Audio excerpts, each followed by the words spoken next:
the murmur of restaurant chatter, it all just evaporated. A cold, sharp blade went right through me when Chloe's voice, sugar-sweet and laced with something venomous, declared I was basically nobody.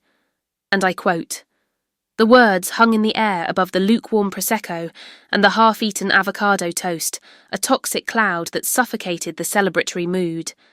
This was my 27th birthday lunch, for crying out loud. My name's Sofia Hernandez, and I call Portland, Oregon, home.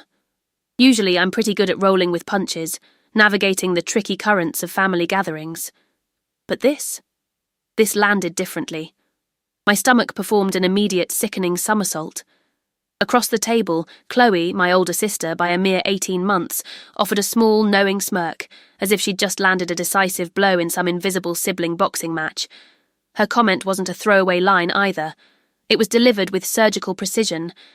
Right after I'd mentioned a small win at my job, a new project I was genuinely excited about at the non-profit, where I managed their social media.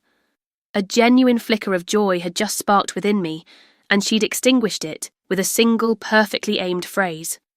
My initial reaction involved a deep, profound chill spreading through my chest. Then a wave of incandescent fury began to build, slow and hot, just beneath my skin.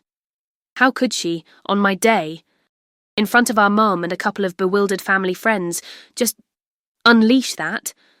It wasn't even about the words themselves, not entirely. It was the intent, the sheer malice behind them, designed to shrink me, to diminish any sense of accomplishment or self-worth I might possess. I could feel my cheeks flush, a telltale sign of my internal turmoil. My hands, resting on the white linen tablecloth, clenched into tight fists. Mum, bless her heart, immediately jumped in with a flustered, "Chloe, that's not kind." But the damage was already done. The festive atmosphere, carefully constructed for my special day, had splintered into a million tiny, uncomfortable shards. The conversation limped along after that, punctuated by forced smiles and awkward silences. Each bite of my pan-seared salmon tasted like ash. My mind felt shattered. All I could perceive was the echo of Chloe's pronouncement, reverberating inside my skull, amplifying every insecurity I'd ever grappled with. Throughout the remainder of the meal, I found myself retreating inwards, constructing a protective barrier around a suddenly raw and exposed core. The vibrant Portland, Oregon afternoon, usually a source of comfort, felt strangely distant, muted. My mind replayed Chloe's words, dissecting them, searching for some hidden meaning, some benevolent interpretation that simply wasn't there. The truth was, she'd meant exactly what she said. She considered me insignificant, a footnote. A deep ache settled in my chest, a sensation akin to a physical bruise. It's one thing to have self-doubt, something most people my age grapple with, especially navigating student loans and trying to carve out a niche in a rapidly changing world. It's another entirely to have my own sister, my flesh and blood, articulate my doubt with such chilling clarity. Every perceived misstep, every career uncertainty, every awkward dating moment, all of it seemed to coalesce into a giant. Neon sign flashing nobody directly at me. The entire experience left me feeling hollowed out, like someone had siphoned off my very essence. I sat there, a silent, burning question mark in the middle of my own celebration. The worst part? A part of me wondered if she was right. Her pronouncement, sharp and dismissive, still echoed in my ears, but now a new understanding began to dawn. Something about its delivery felt like the culmination of a long, unspoken history. My mind drifted back to childhood, to the early signs that our paths, despite sharing parents, were always meant to diverge. For years, I told myself what we had was normal sibling rivalry, just a bit more intense. We lived in the same split-level house in southeast Portland, Oregon, shared a bathroom, even wore some of the same hand-me-down hoodies, but our reality was never truly shared. A peculiar dynamic always existed between us, a kind of unspoken competition I never signed up for. Our parents, bless their hearts, seemed to operate under the impression that acknowledging one of us meant diminishing the other. Consequently, any praise directed my way was often followed by an immediate, sometimes exaggerated commendation for my older sister. This wasn't about malice on their part, not exactly, but more like an ingrained habit, a reflex to rebalance an invisible scale. I often found myself in the shadow, not just of her achievements, which were many and undeniable, but of the sheer attention she commanded. Consider, for instance, those parent-teacher conferences. I remember sitting in the hallway outside Ms. Davison's fourth-grade classroom, clutching a drawing I'd spent hours on, a vibrant rendition of the Willamette River. My turn would come, I thought, and maybe then my parents would see the effort, the detail. Instead, they'd emerge from my session, give me a quick pat, and then immediately launch into a detailed discussion about Chloe's academic prowess, her perfect attendance record, or her latest science fair project. My drawing, once a source of pride, felt suddenly insignificant, a crumpled paper boat adrift in a sea of their admiration for her. That small recurring pattern chipped away at my confidence, leaving behind a quiet sense of being overlooked. Sometimes when I needed them most, when navigating the confusing social landscape of middle school felt overwhelming, they were simply elsewhere. Physically present, yes, but emotionally distant, their energy consumed by whatever crisis or triumph my sister was experiencing. I learned early on to handle things on my own, to solve my own problems, to find my own quiet victories. This self-reliance, while a strength now as I manage projects at the non-profit, felt like abandonment back then. It created a deep-seated belief that my struggles weren't worth their time, that my voice wasn't loud enough to pierce through the noise surrounding her. There were moments, too, when my sister's words, seemingly innocent at the time, twisted a knife I didn't even know existed. One spring afternoon, we were in our backyard, the cherry blossoms just starting to bloom, painting the lawn pink. I was maybe 10, Chloe was 12. I was rambling excitedly about wanting to be an architect someday, sketching little blueprints in the dirt with a twig. She looked at me, a faint smirk playing on her lips, and said, "That's cute, Soph. But you're more of a dreamer than a doer, aren't you? Some people just aren't built for big things." The comment, delivered so casually, felt like a judgment, a dismissal of my entire being, and it burrowed deep, festering quietly for years. That afternoon's birthday lunch, with its sharp declaration from Chloe, refused to simply vanish. It clung to me, a persistent shadow on my peripheral vision, colouring the vibrancy of my days. My mind, usually buzzing with ideas for my work at the non-profit, specifically with volunteer outreach, instead replayed the scene. It wasn't just the cutting nature of her pronouncement. It was how effortlessly it had slipped from her lips, as if stating an undeniable truth. Coming back to our split-level home in southeast Portland, Oregon, the familiar quiet of my room felt off. Like the air itself had absorbed some of that bitter energy. Every object, from the stack of books on my nightstand to the faded tapestry I'd hung over my desk, seemed to lose its comforting presence. Even the scent of the candles I usually burned, a calming lavender, seemed to carry a faint, acrid undertone. I attempted to lose myself in work, opening my laptop to a new grant application, but the words blurred. The purpose that usually fueled my dedication to the organisation, the genuine excitement about helping people, felt muted, as if someone had turned down the volume on my own existence. One evening, a couple of days later, the quiet friction between my sister and me sharpened. I arrived home from a late meeting, tired but still carrying a small victory from a successful community engagement call. Chloe was in the kitchen, casually reorganising the spice rack. This was typical. She often embarked on these mini-projects, often without warning, in shared spaces. As I put my keys down, I noticed my favourite mug, the one I'd painted myself in a pottery class years ago, now sat on a shelf high above the coffee maker, tucked behind a stack of rarely used serving dishes. It was a minor thing, easily dismissed. Yet it wasn't where it belonged, not where I could reach it without effort. My sister glanced at me, a quick, almost imperceptible flick of her eyes. "Oh, I moved some stuff around," she offered, her voice devoid of any real explanation or apology. It looked messy. This small act, the displacement of my mug, struck me with an unexpected force. It wasn't just a mug. It felt like a quiet, deliberate erasure of my presence, a physical manifestation of her earlier verbal dismissal. The kitchen, where I often found solace in cooking, began to feel less like a shared space and more like her domain, where my possessions were subject to her whims. A subtle chill started to permeate the atmosphere of the house. making my own corners feel less private, less mine. My morning routine, once a source of calm, now carried an undercurrent of tension, a constant awareness of stepping around unspoken boundaries. An uncomfortable realization began to take root in my consciousness. This wasn't just about a birthday lunch or a misplaced mug. It was something larger, a pattern of subtle power dynamics and belittlement that had perhaps always been there, just under the surface, but which I had never fully acknowledged until now. My confidence, already fragile from the demands of young adulthood, started to erode in the quiet moments of the house. A disquieting notion started to form, one I pushed away instantly, but which lingered. Perhaps I was not just nobody to her, but that I was becoming nobody to myself too. The aftermath of that lunch settled over our southeast Portland, Oregon home like a persistent cold fog. Previously, our shared split-level dwelling had represented a sanctuary, a familiar backdrop to the rhythm of my days.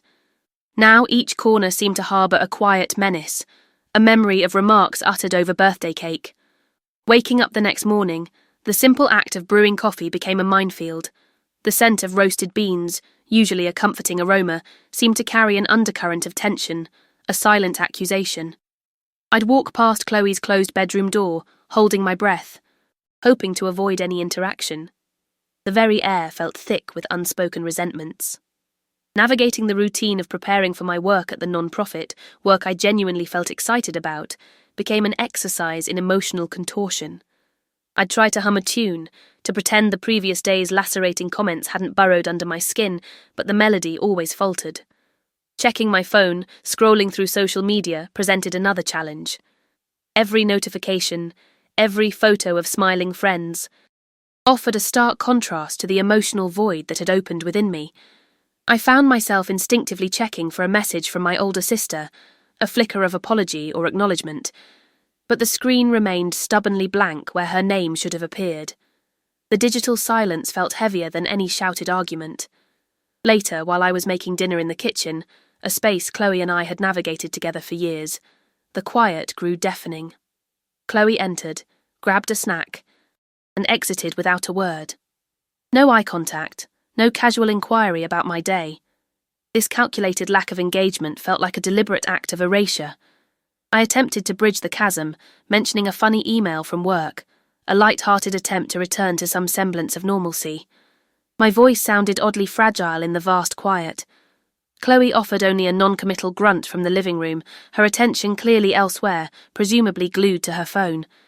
It was an outright dismissal, a clear signal that my attempts at connection were unwanted, unwelcome. A profound sense of isolation began to take root. This wasn't merely about feeling like nothing to her.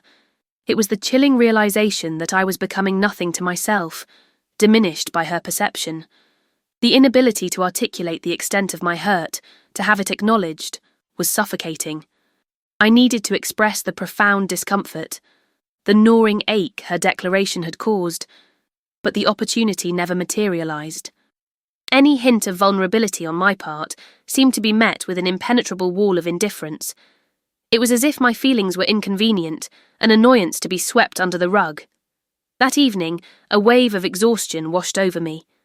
I stood before the bathroom mirror, the fluorescent light harsh, reflecting a face that seemed unfamiliar. My features, usually expressive, appeared muted, almost ghost-like. My eyes, usually bright with the optimism that fueled my work, held a vacant stare. A choked sound escaped my throat, a tiny, involuntary whimper that I immediately stifled. No tears came, just this raw, constricted sensation in my chest. I quickly splashed cold water on my face, blurring the reflection, trying to erase the evidence of that moment. The silence in the house was absolute, punctuated only by the faint hum of the refrigerator. I felt a desperate need to simply disappear. A profound exhaustion, the kind that whispers you're losing grip on something vital, seeped into my bones, a weariness that went beyond physical tiredness. Sleep offered little escape. Dreams were fractured, unsettling. Each morning brought a fresh wave of dread, a tightening in my chest that had become a constant companion. The atmosphere at home, our shared split level in southeast Portland, Oregon, had grown increasingly brittle, a silent tension that felt heavier than any argument. Chloe and I moved around each other like strangers, navigating the kitchen and living room with an unnatural deference, a quiet avoidance that screamed louder than any raised voice. A few days later, a Tuesday if I recall correctly, I was scrolling through my social media feed, half-heartedly trying to distract myself from the persistent unease. My thumb paused on a post from an old high school acquaintance, someone I hadn't really kept up with but still followed out of habit. It was a photo of Chloe and this acquaintance at a coffee shop downtown, both of them laughing, mugs steaming. Nothing inherently wrong with that, except for the caption. My gaze fixated on the small block of text beneath the image. It spoke of a recent catch-up, a vent session, and then a phrase that made my stomach drop. And honestly, what she said about Sofia just being fluff with no real substance and only getting by on pure luck really stuck with me. So wild to hear your own sibling talk like that, but I guess it's true, right? A jolt went through me, sharp and electrifying. It was like a sudden, violent crack in a foundation I hadn't realised was already crumbling. The screen blurred for a moment, my vision swimming. My breath caught, lodged somewhere in my throat, refusing to move. This wasn't a misunderstanding. This wasn't a misinterpretation of a flippant remark. This was explicit. This was public. This was Chloe, my older sister. My supposed confidant, actively dismantling my character, reducing me to nothing more than empty air, all behind my back. That phrase, fluff with no real substance, echoed the birthday lunch comment with terrifying precision. It wasn't just a one-off insult thrown in a moment of pique. This was a narrative she was spinning, a story she was selling to others, and I was the unwitting, unwilling subject of her derision.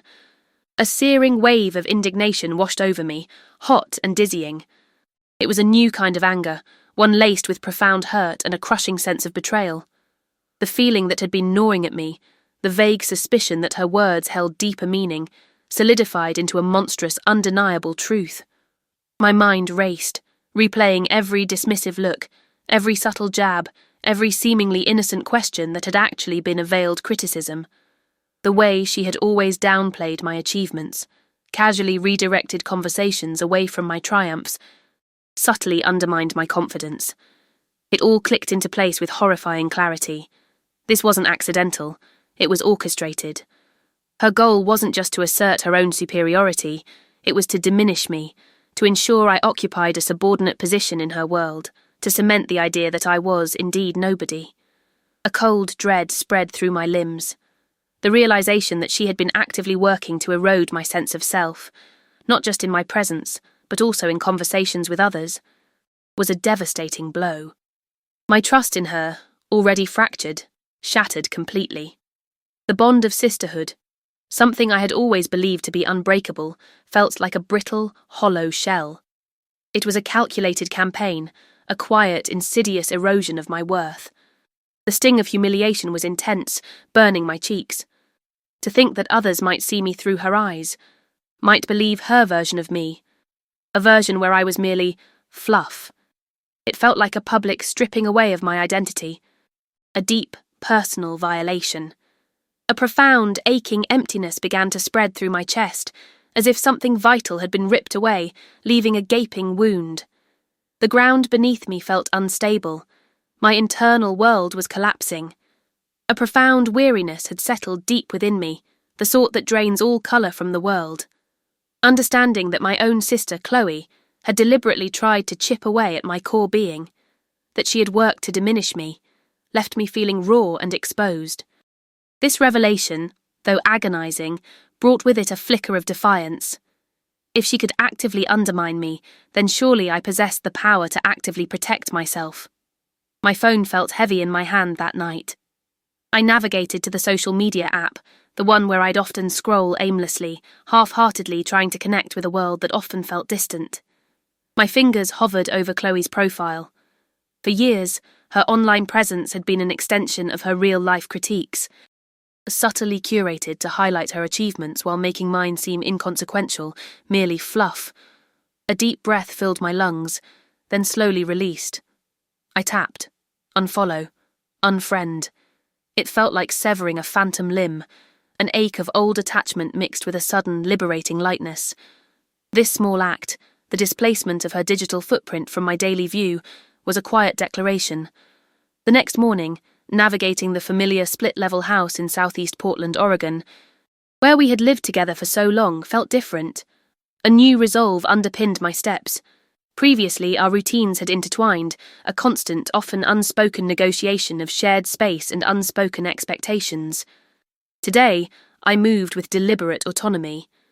Instead of leaving my laptop open on the kitchen counter, where I worked on my non-profit projects, I closed it. I carried it back to my room. My personal planner, usually left on the dining table, went into my backpack.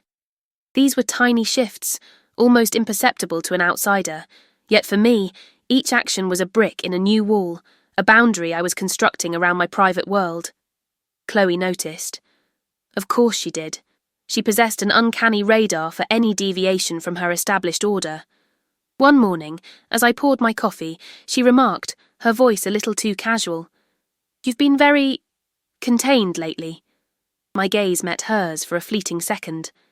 I offered a non-committal hum, not a direct answer, not a concession. A tension, thin but palpable, stretched between us. It was a new dynamic, an unfamiliar friction in the quiet hum of our home life. My usual habit of recounting my day, sharing details about my projects, vanished. I chose what to share, and more importantly, what to withhold.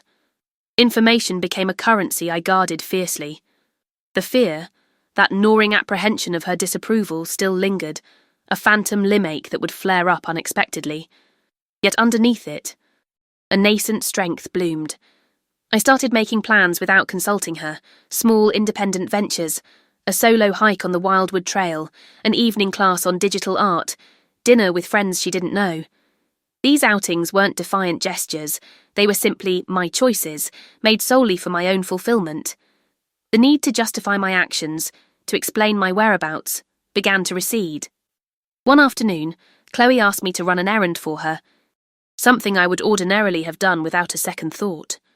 It involved driving across town, picking up something trivial. My mind, however, immediately registered the inconvenience, the way it would disrupt my own carefully planned afternoon. A clear, unvarnished thought emerged. No.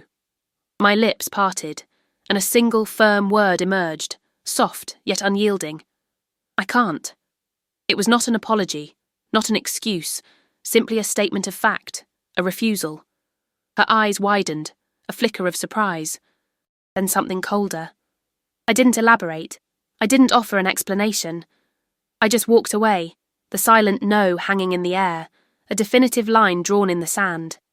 The realization about Chloe, my sister, and her consistent undermining efforts had truly rearranged my inner landscape.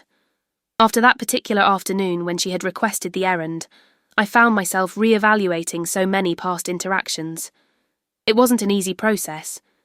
Acknowledging the subtle ways I had allowed myself to be diminished over the years, especially within the shared split-level house in southeast Portland, Oregon, where we grew up.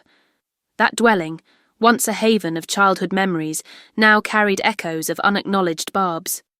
A few months later, another family lunch was planned, bringing with it a mix of apprehension and a strange, newfound resolve. I decided to host it at a favourite spot in northwest Portland, Oregon, a place with big windows overlooking the street, bright and airy. It was important to me to make this occasion feel different, even if a part of me dreaded the inevitable family dynamic. My parents were there, along with my aunt and uncle, and of course, Chloe. The conversation drifted, as it always does at family gatherings, touching on my work at the non-profit, a job that genuinely excited me.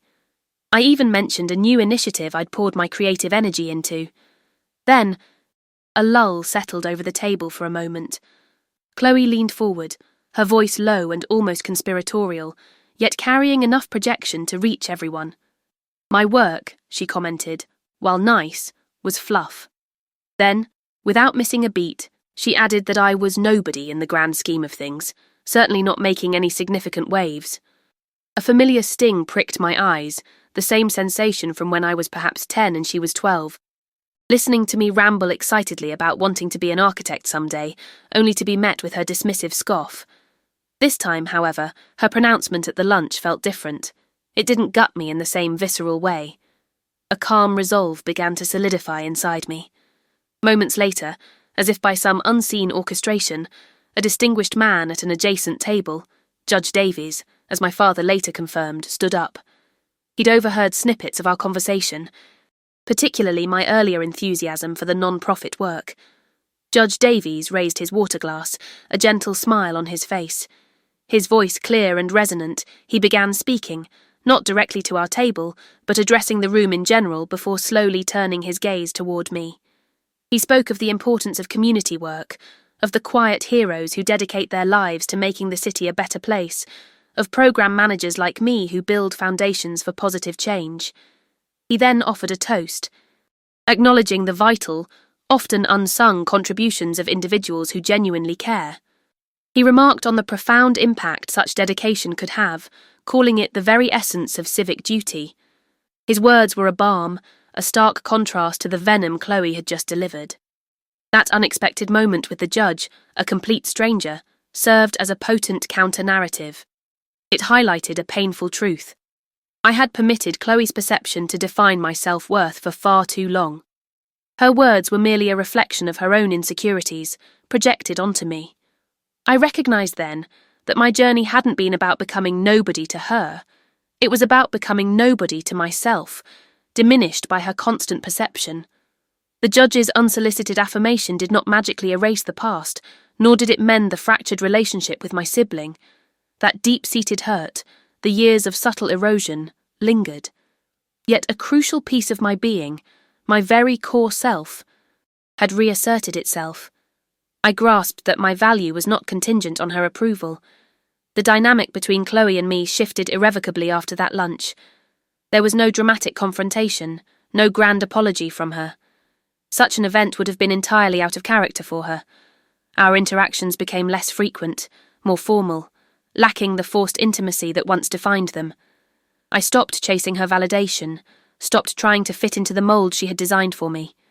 I stopped scrolling through my social media feed, half-heartedly searching for a sign of her approval, or perhaps simply her recognition. The realization that I had been the unwitting subject of her derision for so long finally pushed me to choose my own peace. My phone vibrated, Chloe's name illuminating the screen. I looked at the screen, considering. A wave of calm washed over me. The old, familiar urge to answer, to explain myself or seek reconciliation, simply wasn't there. I watched the ringing icon, letting it go to voicemail.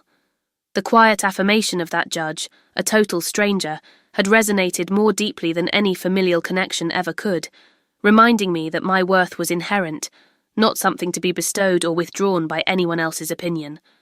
I simply set the phone down, the screen darkening, and turned my attention to the sunset painting, the Portland, Oregon sky outside my window.